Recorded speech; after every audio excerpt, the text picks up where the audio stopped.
everybody, happy Tech Tip Tuesday. It's Melissa O'Connell, your Lexus technology specialist, and today we're talking about what to do if the battery in your key fob dies. So I want to show you first and foremost how you get in the car, how you start your Lexus, and then how to change the battery in your key fob.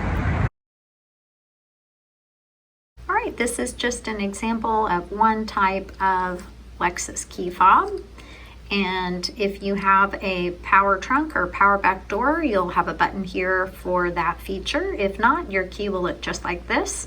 Depending on the year of your vehicle, your key fob itself might be a little bit different, but either way, we need to get the metal key. If you didn't know you had a metal key, now you do, but we need to get the metal key out of the body of the key fob, and we're going to do that where it says push. We push right on the corner end, and then just easily pull out that metal key.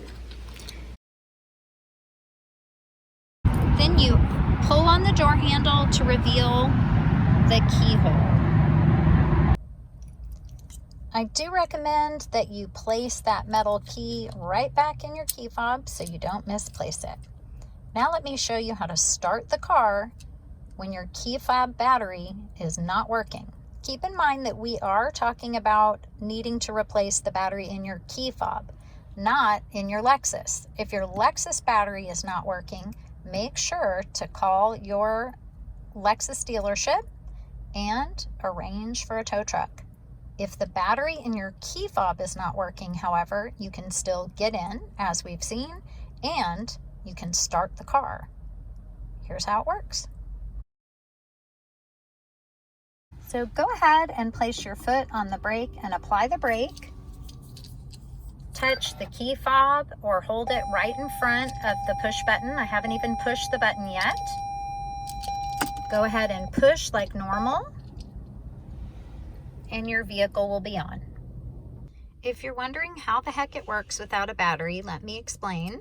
So we take the battery out of the smart key, and what you have is the computer component, and that's what's actually starting the car. Now, ordinarily, I would tell you to put your key fob back together so you don't lose any pieces, but I want to make sure that you know how this works. So I'm going to take the back of the key fob and just set it aside. Going to put my foot on the brake, hold the key fob right in front of the push button. If I apply the brake again, push to start, we're good to go. We just need to have the key fob or the computer component of the key fob in close proximity to the engine start-stop button, and it will send a signal to start. It just can't send a signal remotely because there's no battery to boost that signal from your pocket or perhaps your bag. You can use the metal key to open the body of the key fob or use a small flathead screwdriver. That's the opening that we're going to use. And this part, we want to gently twist. So you're going to line up the metal key or a flathead screwdriver that's small and give a small twisting motion. Now, depending on how strong you are, you want to be careful because you don't want to just pop the whole key apart and have all of the guts go out. In fact, I like to turn the key to the back of the key where you can see the Lexus logo. Then when you open it, again, a little twist and pop, you can make sure that the computer component stays inside. Now we're going to remove the battery that's been depleted. You can again use the metal key or a small flathead screwdriver. You're going to just tuck it right underneath that edge of the battery. I like to leave my thumb on the other side just to keep it from flying out. Give a little twist and a pop. Take out the old battery. Make sure you get the correct battery. Your battery information is going to be in your owner's manual. If you don't have a paper version of your owner's manual, you can look up your owner's manuals online. We actually have a video about that, lexusdrivers.com. And you'll put in your model of vehicle and year of your Lexus, and then go into the owner's manual and you can search for the key fob battery, and then just put the new battery right in its spot, snap it gently into place. If this comes out, don't stress about it, just gently put it back in.